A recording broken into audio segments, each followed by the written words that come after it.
The red line marches forward. 50-53. Wrong way. Successfully crosses over the double tiered tower.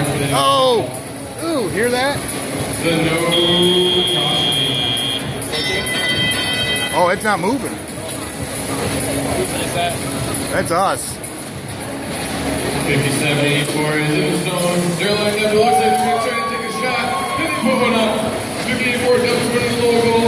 And here comes 57-84. They're lining up. They're taking their dear sweet time. We'll check back on them in a minute. Over here, the blue line. We have 54-87. Trying to lift up that portcullis so they can get through the other side. 57-84 shoots and they just miss. Meanwhile, their line starting 50-53, the Laker box. What are we doing? Breaking down that blue defense. Oh, don't.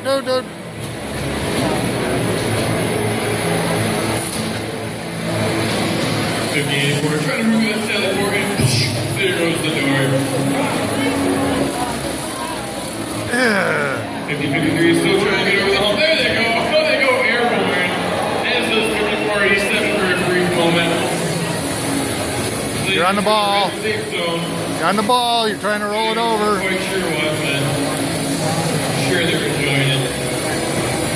894 is lined up. Do they have a ball in position? I cannot see from this angle. They do. They shoot and they score. What a shot by the Chargers. 57-84 trying to respond. They line up. They're ready. I think they're ready. Almost ready. Then they decide to go elsewhere. They might be having some mechanical issues, so they're going to have to put that ball up, that boulder in the low goal. 894 again. Picking one up. Don't. Thank you. Going second to this match. The score is close. The red line can come back and take this victory away from the blue line. Go. Straight up the hill. 894, 54-87 like are challenging the tower. It looks like every